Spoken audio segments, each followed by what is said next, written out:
जय हिंद दोस्तों। RRB LP का रिजल्ट आ चुका है, लेकिन आरआरबी जेई का रिजल्ट कहाँ है? इन्होंने एग्जाम का डेट भी दे दिया है सीबीटी 2 का 19 और 20 मार्च। सर इसी पे पूरा बात करेंगे, अगर आरआरबी एलपी का और जेई का डेट कितना आगे बढ़ सकता है। रेलवे ने इस बयान में क्या बोला है कि हम डेट चेंज करेंगे या नहीं करेंगे। चलिए सर उससे पहले चालू करते हैं आज का वीडियो। देखिए कह रहा है, इसमें आप देख रहे हैं कि जो ए है एएलपी का नोटिफिकेशन आया था, आपको पता होगा कि 20 जनवरी 2024। अब तो है, बात की जाएगी फरवरी भी खत्म हो गया, 1 साल से ज्यादा हो गया आया हुआ। तो सर इसके बारे में क्यों बात कर रहे हैं? देखिए हम बात कर रहे हैं यहाँ पे मेडिकल स्टैंडर्ड्स। जी हाँ, यहाँ पे हम बात कर रहे हैं। आपको पता होगा कि मेडिकल स्टैंडर्ड की अगर सर बात की जाए कि मेडिकल स्टैंडर्ड की अगर सर बात की जाए तो मेडिकल स्टैंडर्ड A1 है।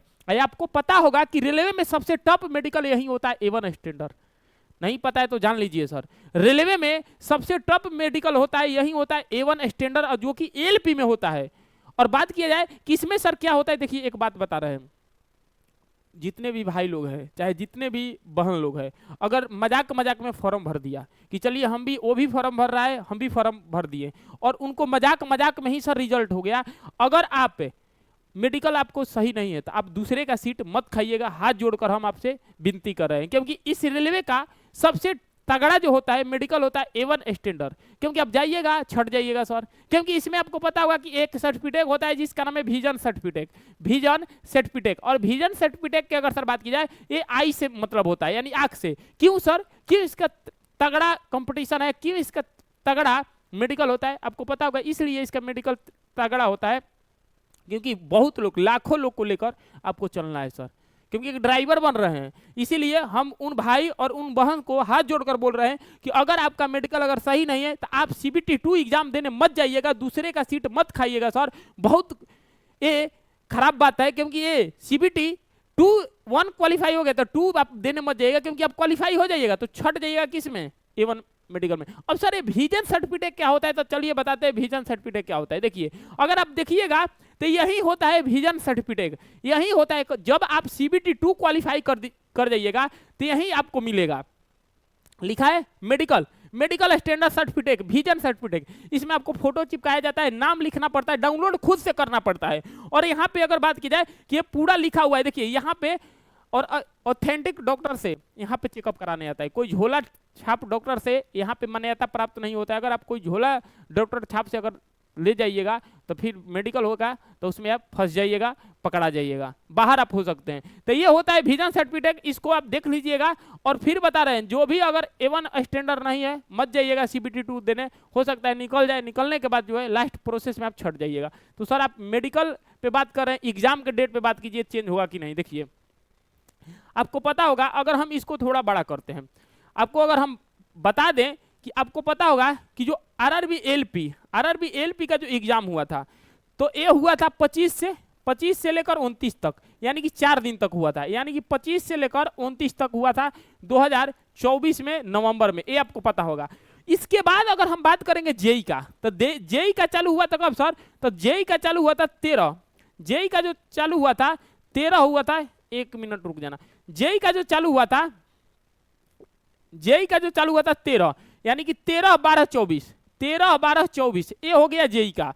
आरआरबी जेई का ये हो गया, आरआरबी जेई का। और एएलपी का जो चालू हुआ था ये हुआ था 25-11-2024 से लेकर 29-11-24 तक। क्लियर है? यस या नो, जल्दी से बताइए यस या नो, यही एग्जाम डेट था। अब देखिएगा कि इसमें और इसमें आरआरबी जेई और एएलपी में जो गैप है कम से कम 15 से 12 दिन का गैप है। अब देख लीजिएगा यहाँ का गैप है। अब सर इसमें अगर हम बात करेंगे तो आरआरबी एएलपी का रिजल्ट आ चुका है, लेकिन जेई का रिजल्ट कहाँ गया? अरे जेई का कहाँ रिजल्ट गया? जेई का रिजल्ट नहीं आया है। और इन्होंने लोग ने, रेलवे पागल हो गया, रेलवे क्या कर दिया है कि एग्जाम अगर सर बात कीजिए, एग्जाम का डेट दे दिया है, 19 और 20 मार्च। अब क्या है 19 और 20 मार्च, हम इसको आपको आगे बताएंगे। देखिए क्या एग्जाम होगा, क्या एग्जाम का डेट आगे बढ़ेगा कि नहीं बढ़ेगा। देखिए अगर कोई भी अगर एग्जाम प्रोसेस आप देखिएगा, कोई भी एनीवन अगर एग्जाम प्रोसेस देखिएगा तो सबसे पहले क्या होता है? पहले होता है आइडियल प्रोसेस को हिंदी में कहा जाता है आदर्श। क्या कहते हैं? आदर्श। यानी कि कोई भी नोटिफिकेशन आता है तो कोई भी नोटिफिकेशन आने से पहले सर उसके बारे में बताया जाता है कि कैसे कैसे उसको प्रोसेस है। तो सबसे पहले आता है नोटिफिकेशन। नोटिफिकेशन के बाद आता है सीबीटी 1 एग्जाम होता है। इसके बाद सीबीटी का 1 का रिजल्ट आता है। पहले प्री होता है, प्री के बाद उस प्री का रिजल्ट आता है, तब ना सीबीटी 2 होता है, तब ना मेंस होता है, और तब फिर एग्जाम डेट होता है, फिर उसके बाद सीबीटी 2 एग्जाम। क्या सहमत है आप लोग? जल्दी से बताइए। यही होता है ना कि पहले आता है नोटिफिकेशन, नोटिफिकेशन के बाद सीबीटी 1 एग्जाम, उसके बाद सीबीटी 1 का रिजल्ट, फिर सीबीटी 2 का एग्जाम डेट, फिर होता है सीबीटी 2 का एग्जाम।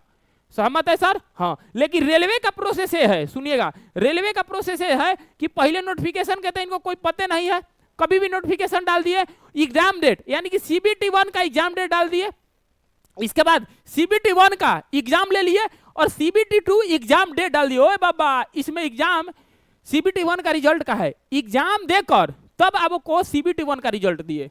देख लीजिए, रेलवे का प्रोसेस है सर, ये रेलवे का प्रोसेस है। यानी कि यहां कहा गया है कि पहले नोटिफिकेशन आएगा, नोटिफिकेशन के बाद सीबीटी 1 का एग्जाम होगा, फिर उसके बाद रिजल्ट आएगा, फिर उसके बाद सीबीटी 2 का एग्जाम डेट, फिर एग्जाम होगा। लेकिन रेलवे उल्टा यहां पे कर रहा है कि पहले नोटिफिकेशन का तो कोई पता नहीं, चल भाई नोटिफिकेशन दे दिए, तब पहले सीबीटी का 1 का एग्जाम डेट आया, उसके बाद सीबीटी 1 का एग्जाम डेट हुआ, तो फिर उसके बाद क्या हुआ, एग्जाम डेट डाल दिया सीबीटी 2 का। अरे बाबा, सीबीटी 1 का रिजल्ट कब है? तो एग्जाम डेट के बाद क्या आता है, सीबीटी 1 का रिजल्ट। ये सरासर गलत है सर। उसके बाद सीबीटी 2 का एग्जाम आएगा, फिर नेक्स्ट 20 दिन में एग्जाम ले लिया जाएगा सीबीटी 2 का। ये कैसा प्रोसेस है? ऐसे तो प्रोसेस आईएएस में भी नहीं होता है कि 20 दिन के अंदर जो है डायरेक्ट भर्ती करा दी जाए। देख लीजिए, ये प्रोसेस है, जेन्युइनली ये प्रोसेस है कि कोई भी भर्ती में ये होता है। अब बीच में बिना रिजल्ट दिए हुए एग्जाम डेट को घोषित कर दिए, ये तो सरासर रेलवे बोर्ड का गलत है कि नहीं गलत है? एग्री है कि नहीं? आप लोग एग्री है? बताइए। अब इसमें बहुत सारे लड़के को सवाल आ रहा है कि सर हम कैसे तैयारी करें? तो हम जिसका होना था उसका हुआ और जिसका नहीं होना था उसका भी हो गया, तो सर हम कैसे तैयारी करें? हमको क्या करना चाहिए? क्या हम 20 दिन पढ़कर, 15 दिन पढ़कर, 18 दिन पढ़कर क्या हम क्वालिफाई कर सकते हैं? क्या हमको करना चाहिए सर? इसी पे बात करेंगे। और एग्जाम डेट चेंज होगा कि नहीं, इस पे भी बात करेंगे। देखो यहां पे इश्यूज क्वांटिटेट का बहुत चीज आ रहा है। क्या सर? कि सर मुझे उम्मीद नहीं थी कि मेरा निकल जाएगा, अब मैं कैसे तैयारी करूं?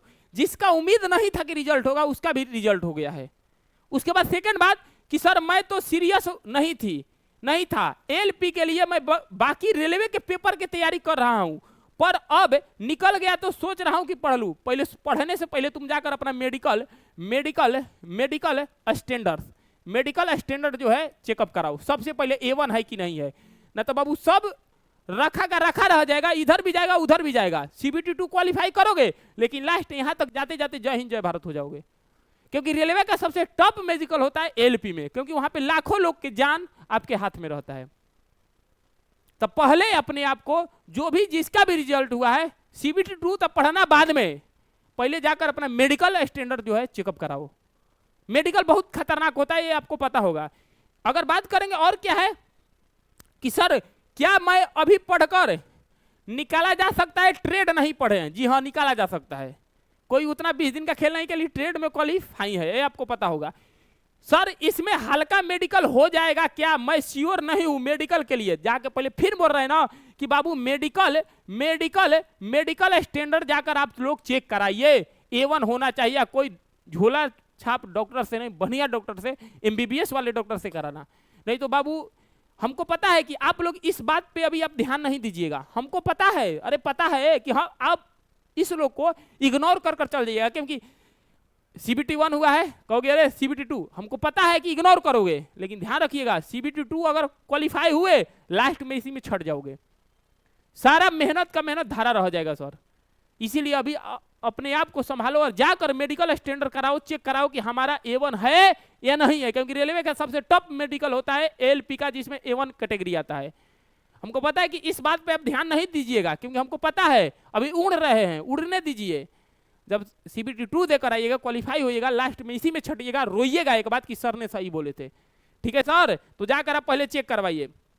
इसके बाद अब देखिए, अब चलते हैं सर कि क्या डेट चेंज होगा कि नहीं होगा। सुनिएगा, आपको पता होगा कि आरआरबी लोको पायलट का जो एग्जाम डेट है ये 19 मार्च 2020 को है। ये आपको पता होगा कितने तारीख को है? 19 मार्च 2020 को देखिएगा 19-20 यानी कि ये हो गया एएलपी और ये हो गया किसका आरआरबी जेई का। तो सर एएलपी का तो रिजल्ट आ गया, इसका तो रिजल्ट आ गया। मान लो कि 19 मार्च को आरआरबी एएलपी एग्जाम ले लिया, मान लो ले लिया, ठीक है, लेकिन आरआरबी जेई का रिजल्ट कहां है सर? और बताओ आरआरबी जेई का कहां रिजल्ट है? क्या इसका 20 तारीख का एग्जाम लेना संभव है? सरासर नहीं, कभी नहीं होगा, ये बात ध्यान रखिएगा, कभी भी नहीं होगा। आरआरबी जेई का 20 तारीख का एग्जाम कभी भी नहीं होगा, कभी नहीं होगा। वीडियो रिकॉर्ड कर लेना, कभी नहीं होगा। क्या सर क्यों नहीं होगा? इसलिए नहीं होगा कि अगर इसका एग्जाम अगर होता तो रिजल्ट आ गया होता। अब बोलिए कि सर इसका डेट कितना आगे जाएगा, तो इसका डेट हम बता रहे हैं कि 20 से 25 दिन, 20 से 25 दिन जो है इसका डेट आगे बढ़ेगा। किसका सर? आरआरबी का, जेई का, यानी कि अगले मार्च नहीं अप्रैल में होगा। तो क्या सर एएलपी का नहीं बढ़ेगा? एएलपी का कह भी सकते हैं, नहीं भी कह सकते। अगर इसमें हो सकता है तो रेलवे बोर्ड नोटिस डाल दे कि तुरंत जो है दोनों का नोटिस का जो है एग्जाम जो है क्वालिफाई करा दे, यानी कि आगे जो है एग्जाम का डेट डाल दे। अगर एग्जाम की अगर डेट अगर डाल दिया तो ठीक है सर, नोटिस अगर डाल दिया, नहीं तो फिर क्वालिफाई की अगर सर बात की, नहीं तो रेलवे बोर्ड को दोनों ये चेंज करना पड़ेगा। एएलपी का भी डेट चेंज होगा और जेई का भी चेंज होगा। लेकिन आप ध्यान रखिएगा, अगर एएलपी का रिजल्ट आया है तो एग्जाम अगर 19 मार्च को कराएगा, अगर असंभवतः करा दिया, तो सर जेई का हम बता रहे हैं जेई का नहीं करेगा, जेई का आगे चेंज होगा। क्योंकि अगर बताइए जो लड़का जो आरआरबी जेई भरा हुआ है और आरआरबी एएलपी है, अगर दोनों अगर मान के चलो कि 19 तारीख का इसका है, 20 तारीख का इसका है, मान के चलो कि किसी को दे दिया भोपाल और जेई को दे दिया पटना, तो एक दिन आने जाने में रहेगा कि नहीं लगेगा? कैसे दे पाएगा? अगर दोनों अगर चेंज नहीं हुआ तो रेलवे बोर्ड हमको लग रहा है, देखो अगर कराने के लिए तो करा लेगा, वो बस का बात नहीं है, कोई रोक नहीं सकता है। लेकिन मेरे मुताबिक और अंदर जो बात हुआ है, हो सकता है कि 10 या 7-8 दिन में कम से कम एक और नोटिस जारी होगा कि रेलवे का जो एग्जाम डेट है बढ़ गया। और ध्यान रखिए, अगर बढ़ने का चांस मान लो कि 10 से 20% है, लेकिन चांस है, क्योंकि कोई भी 20 दिन में पढ़कर कोई ज्ञान नहीं बन जाएगा। अगर आरआरबी एएलपी का अगर संभवतः एग्जाम करा लिया, लेकिन जेई का एग्जाम नहीं होगा, ध्यान रखिएगा, जेई का एग्जाम 20 से 25 दिन आगे जाएगा। अगर नहीं हुआ तो दोनों चेंज होगा, ये भी आप ध्यान रखिए, दोनों का डेट बढ़ेगा। बात समझ में आ रहा है? चलिए, प्रोसेस का है आरआरबी एएलपी का। तो आरआरबी एएलपी का प्रोसेस है ये कि पहला सीबीटी 1 होगा, सीबीटी 2 होगा, उसके बाद सीबीटी 80 होगा, कंप्यूटर बेस्ड एप्टीट्यूड टेस्ट, ये नया है, एक्स्ट्रा जोड़ा गया, ध्यान रखिए। उसके बाद डॉक्यूमेंट वेरिफिकेशन, उसके बाद मेडिकल। ये 5 चरणों में आपके आरआरबी एएलपी का ये सिलेक्शन प्रोसेस है। उसी प्रकार से आरआरबी जेई की अगर बात की जाए तो पहला सीबीटी 1, उसके बाद सीबीटी 2, डॉक्यूमेंट वेरिफिकेशन और मेडिकल एग्जामिनेशन। अगर बात की जाए, ये है 4 प्रोसेस। यहाँ पे कितना प्रोसेस है? 5 प्रोसेस है, यहाँ पे 5 प्रोसेस। एक प्रकार के ये वाला जो पॉइंट है एक्स्ट्रा डाला गया है। क्लियर है? तो आप वीडियो को पूरी तरीके से शेयर कीजिएगा, समझ में आ गया होगा कि मेरा कहना क्या था सर, उद्देश्य क्या था। तो फिर बता रहे हैं कि जिस भी भाई का, जिस बहन का सोचे नहीं थे कि मेरा रिजल्ट हो जाएगा, मजे मजे में फॉर्म डाल दिए थे आरआरबी एएलपी का, तो सबसे पहले जाकर अपना मेडिकल स्टैंडर्ड चेक करा लीजिएगा। नहीं तो सर किसी का सीट खाने से बेहतर है कि उसको जगह दे दिया जाए। तो पहले अपने जाकर मेडिकल स्टैंडर्ड चेक कर लेना, नहीं तो हम हाथ जोड़कर कह रहे हैं सर दूसरे का सीट मत खाइएगा। तो मिलते हैं अगले वीडियो में, तब तक के लिए ध्यान रखिएगा। जय हिंद, जय Bharat, love you for all.